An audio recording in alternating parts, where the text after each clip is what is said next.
I'm Carol Hunter, politics editor at the Des Moines Register. With me today are Jason Noble, who is our Iowa House reporter, and William Petroski, Bill, our state Senate reporter. It's been another busy week at the State House in Iowa. They're running through lots of bills now. It's starting to point up to that funnel in a few weeks where they need to get bills out of committee. But what we're also seeing is that the two chambers seem to be on different tracks.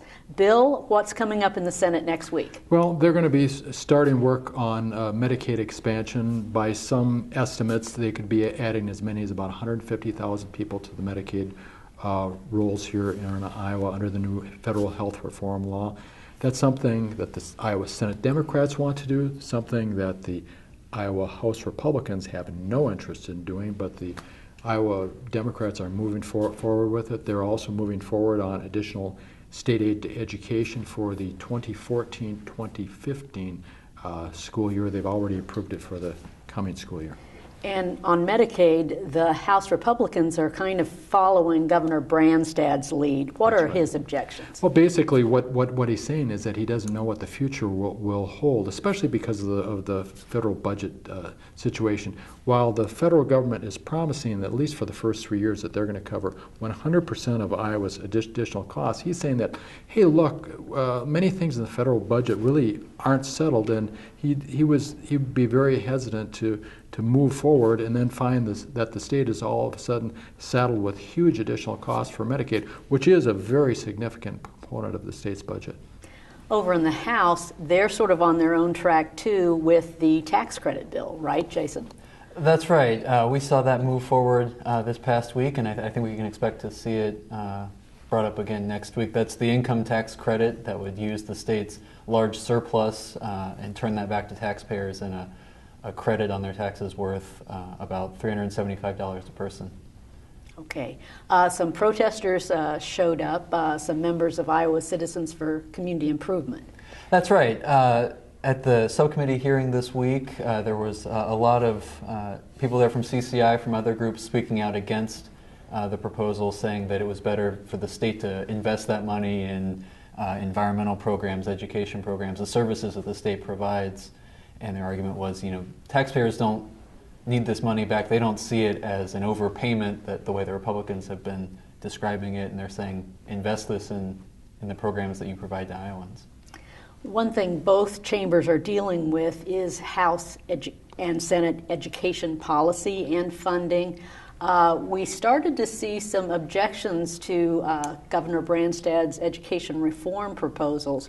What happened in the Senate this week? Well, I was just in a small subcommittee meeting, just a couple of legislators, but they were important legislators. Senator Herman Quirmbach from Ames, he's the chairman of the Education Committee, the vice chairman, Senator Brian Shane John from Arlington. Both of them have very significant backgrounds in education, and one of the key provisions of the governor's education reform plan is a plan to have career readiness seals or college readiness seals that would be something on top of a high school education. And they're raising some very serious questions about that, saying one of the basic questions is, does this devalue a basic high school education? And secondly, would this interfere with the role, for example, of community colleges? Aren't community colleges supposed to be preparing people to be career ready and to have them certified? So why would high schools be doing that? And I think there was a strong feeling by Jason Glass, the education director, that this was a well thought out program, and that it will work and it will enhance Iowa's education program. But it would cost $4 million a year, and I think there was just some real hesitancy about that.